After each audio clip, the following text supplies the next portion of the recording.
Inflation, the value of your dollar is dropping and your brain is freaking out.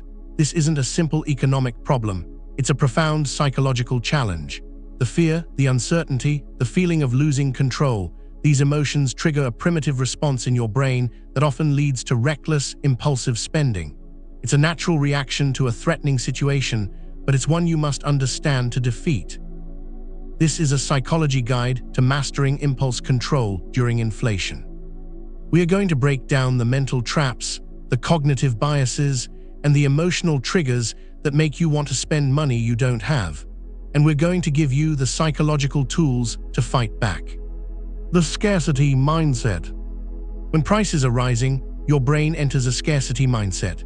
This is a powerful, primal psychological state that is usually reserved for a genuine lack of resources. In this state, your focus narrows. The mental capacity you have for decision-making becomes severely limited. You stop thinking about long-term consequences and start focusing on immediate survival. The rising cost of everything makes you feel like you're in a race against time, a desperate attempt to acquire things before they become even more expensive. It's the same psychological force that makes people rush to buy all the toilet paper when a natural disaster is announced. It's irrational, but it's deeply, deeply ingrained. Acknowledge the feeling of urgency. Say to yourself, "This is my brain's scarcity mindset kicking in. It's a natural reaction, but it's not a rational one." Then consciously force yourself to wait. Wait a day, a week, or even a month. The vast majority of the time, the item will still be there. The limited time offer and prices going up are often just marketing ploys that exploit this psychological bias. By deliberately delaying the purchase, you give your logical brain a chance to catch up and override the primal panic of your scarcity mindset. You'll likely realize you didn't need the item in the first place, or you'll find it at a better price later. The present bias, or hyperbolic discounting. Inflation supercharges our natural present bias. This is the psychological tendency to heavily favor immediate rewards over future ones. We'd rather have $100 today than $110 a month from now. During inflation, this bias becomes amplified. The future feels more uncertain. You think, what's the point of saving money? It's just going to lose value. So you spend it now on something you can enjoy because the future feels so uncertain. You're effectively saying, a bird in the hand is worth more than a dozen in the bush, especially if the bushes are on fire. This short-term thinking is a direct result of the perceived instability of your money's value. Counter this impulse by making your future self a real, tangible person. Close your eyes and visualize yourself in 1 year, in 2 years, in 5 years. What does that future you need? What goals does that future you have? By connecting with your future self, you create a powerful emotional bond that makes it easier to prioritize long-term needs over short-term wants. You're not just saving for some abstract future. You're giving your future self the gift of financial stability. This makes the present sacrifice feel less like a loss and more like a wise investment in someone you care about, yourself. Psychologically, we are more motivated by the fear of losing something than by the prospect of gaining something of equal value. This is loss aversion. During inflation, this manifests in a fear of losing the value of your money. You feel like every dollar you hold on to is losing purchasing power. This creates a powerful, unconscious pressure to spend it, to convert it into something with tangible value before it's worthless. You'd rather have an item that holds some value, even if it's not a great purchase, than have cash that is rapidly depreciating. This leads to a buying frenzy, a rush to beat the rising prices. The fix: don't think about the loss of your money's value. Instead, think about the value proposition of the item itself. Don't ask, should I spend this money before it's worthless? Ask, does this item provide more value to my life than the money I'm spending on it? This simple reframing forces you to evaluate the purchase on its own merits, not on the fear of your money's depreciation. It brings a rational, logical approach to an emotional problem. You'll find that many of the things you're considering buying don't actually provide a significant amount of value, especially when compared to the freedom and security of a healthy savings account. The emotional band-aid trap. Inflation is stressful. It's a constant, nagging source of anxiety. A night out, a fancy dinner, these purchases are a temporary emotional band-aid. They provide a quick hit of dopamine, a brief feeling of control and pleasure, which distracts us from the larger, more painful reality of our financial situation. The problem is, the high is short-lived, and the underlying stress and anxiety are still there, now compounded by a lighter wallet and buyer's remorse. The fix: find a healthy alternative. Instead of reaching for your wallet to cope with stress, find a healthy, non-financial alternative. Are you feeling anxious about rising costs? Are you feeling overwhelmed? Meditate for 10 minutes. Are you feeling bored? Read a book. The key is to disrupt the habit loop, the routine spending, and the reward temporary pleasure by replacing the routine with a healthier, more sustainable coping mechanism. By learning to process your emotions in a constructive way, you can break the connection between your feelings and your finances. The herd mentality. In times of uncertainty, we naturally look to others for guidance. When everyone around you is talking about buying things before prices go up or stocking up on essentials, it's incredibly difficult to resist the urge to do the same. This is herd mentality or social proof. We assume that if everyone else is doing something, it must be the right thing to do. This can lead to a self-fulfilling prophecy, where the collective panic buying actually drives prices up, justifying the initial impulse. This is not rational, it's a primal social instinct. The fix: the independent thinking protocol. Consciously remove yourself from the herd. Avoid conversations that are just a collective panic. Ask yourself, is this decision right for me based on my unique financial situation, or am I just doing this because everyone else is? Remind yourself that your financial journey is your own. Your goals, your income, and your responsibilities are different from everyone else's. Your only responsibility is to make the best decision for yourself, not to follow the crowd.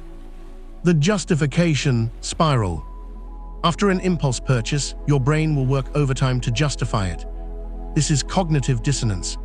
You've just made a decision, spending money impulsively, that conflicts with your goals. To resolve this uncomfortable conflict, your brain fabricates reasons to make the purchase seem like a good idea. It was a good deal. I needed it anyway. I'll make up for it next month. This is your brain trying to reduce the guilt and make you feel better about a bad decision. After you've made an impulsive purchase, don't try to make yourself feel better about it. Instead, objectively analyze it. Was it a good use of my money? How did this affect my budget? The goal is not to shame yourself, but to learn. By honestly and objectively analyzing your spending, you train your brain to be less impulsive in the future. You break the justification spiral before it even starts, and you turn a mistake into a powerful learning experience. Inflation is a challenge, but it doesn't have to be a disaster. It's a psychological test, a mental game. By understanding these deep-seated psychological traps and arming yourself with these countermeasures, you can take back control of impulses, your money, and your future. It's not just about the budget, the spreadsheet, or the fancy financial rules. It's about awareness. It's about waking up. We've spent this time deep diving into the psychological traps, the scarcity fears, the emotional band-aids, the seductive pull of instant gratification, and the core of defeating every single one of them is simply knowing they exist. That's the superpower. That's the secret weapon you now have. Now you have a name for it. You can point at it and say, "Oh, that's my present bias trying to trick me," or "Hello, loss aversion. I see you trying to scare me into a bad decision." You've stripped away the camouflage. The moment you can label the emotion or the cognitive bias, you separate yourself from it. You create that essential psychological distance. That distance is everything. It's the split second of clarity between the impulse and the action. That split second is where your financial freedom is actually born. Financial mastery isn't about rigid, painful restriction. It's about conscious choice. It's about transforming those automatic, unconscious reactions into deliberate, intentional decisions. When you feel that urge to order takeout because you're tired, the old you would just click the app. The aware you, the one who understands the emotional band-aid trap, stops. You pause. You recognize the real need is comfort, not a $40 pile of food. You substitute the impulse. Maybe it's 10 minutes of meditation, a quick call to a friend, or even just a glass of water and a 5-minute walk. You've used awareness to swap a destructive short-term fix for a constructive, long-term habit. And remember the discussion on the scarcity mindset during inflation? That terrifying feeling that you must buy now before prices go up. That fear is designed to limit your thinking, to make you rush. But now you know that's just a primal, panicked response. Your new awareness allows you to see the real threat isn't the rising price of the item. The real threat is acting out of fear. The aware mind takes a breath, assesses the true value, and resists the urge to participate in the herd mentality. You hold your ground. You choose your long-term stability over short-term panic. That's powerful. This is a mental muscle. You're not going to nail it perfectly every time. You will slip up. You will have moments of weakness, and that's okay. The key isn't perfection, the key is recovery time. The old pattern was an impulse, a purchase, a wave of guilt, and then denial, the justification spiral, which led to the next impulse. The new pattern, the pattern of awareness, is an impulse, a purchase, a pause, and then self-correction. You look at the purchase, you identify the trap that caught you. Okay, I was comparing myself to an influencer. That was the social proof trap. And you learn the lesson without the self-punishment.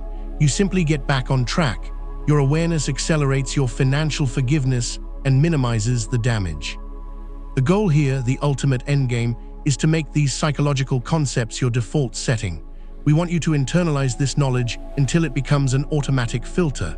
You should start seeing the world, the ads, the sales, the email subject lines, not as simple transactions, but as a constant barrage of psychological engineering. And when you see that engineering at work, you have the power to deactivate it. You are no longer the target of the marketing, you are the analyst of the strategy. So as you step away from this video, carry this awareness with you. Look at your phone, your email inbox, your favorite shopping app, and understand that they are all carefully calibrated to bypass your logic and target your emotions. Be a detective, be a financial psychologist, be awake. Because the most valuable asset you have isn't the money in your bank account, it's the control over your own mind. And now you have the map, you have the guide. The power to change your financial future isn't in a magic stock tip or a complex investment strategy. It's right here in the simple, profound act of awareness. Go out there and be aware. Go out there and be free. Don't forget to like this video if this deep dive gave you that crucial aha moment. Subscribe for more psychological strategies to build wealth and conquer self-sabotage. And most importantly, let me know in the comments below, which psychological trap are you now most determined to defeat? Start the conversation, and we'll keep this awareness revolution going. Thanks for watching.